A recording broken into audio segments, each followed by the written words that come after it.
Okay, so let's get going on replacing our power steering reservoir. If you look right here, you can see your power steering hoses. We're going to take those off of there. Before, it's important to remember that there is fluid in the system right down inside here. So if you have something like this, or a turkey baster, or anything like that, you can get the majority of the fluid out.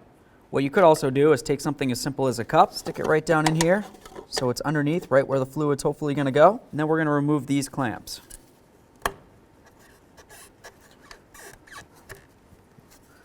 Okay. There we go. Just going to carefully grab that hose, just give it a couple twists. Hopefully it'll break free. Okay, it's starting to come off. So you could try using a pry bar. Just go right in between here. If that doesn't seem like it's working very well for you, long nose pliers. You could try those as well. And this is pretty much just to help it along. Like I said, we want to try to catch the fluid that's coming out of this. So there it is right there. Just going to let this do its thing. Okay, so now we're going to do the other clamp. Slide that out of the way. Carefully grab that hose. Just try to give it a couple little twists to break it free. Put my cup back under here.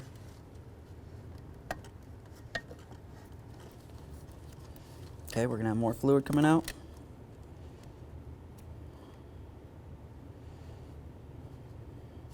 So next we're going to remove this 13 millimeter nut right here.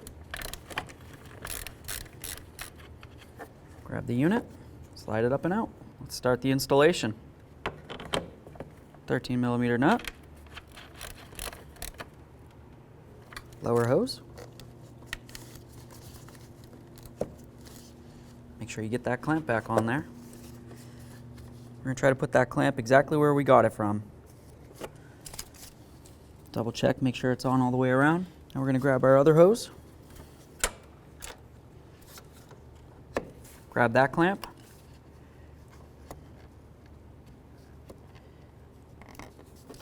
Okay, so now it's time to add our power steering fluid. The specific fluid for this is ATF plus 4. I'm going to fill it up just a little bit past the maximum because some's going to get sucked down in. Remove my tools, clean up the engine area, and I'm going to start it up for a second.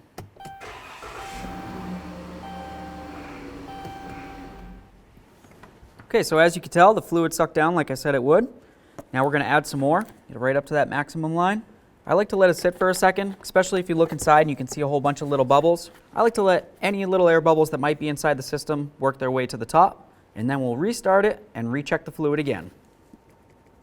Just keep an eye on that fluid. Okay, so we have the fluid up here. I looked inside, we don't have any more air bubbles. I'm going to go start it up and run it one more time. Okay, so we got the fluid level up where it needs to be. We looked inside, we don't have any air bubbles. So now this time what I'm going to do is I'm going to start it up. I'm going to listen for any whine noise. If there is no whine, which means that there isn't any air inside the system, I'm going to turn the wheel from side to side several times and pay attention to if the steering feels stiff or if it seems like it's starting to whine.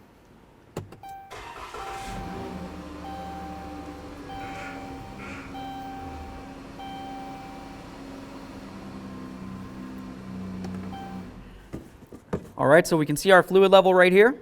It's right in between the minimum and the maximum. If you wanted to, you could bring it right up to the maximum. This looks pretty decent for right now, so I'm not super worried about that. I'm going to take my cap, place it on here, take her for a road test.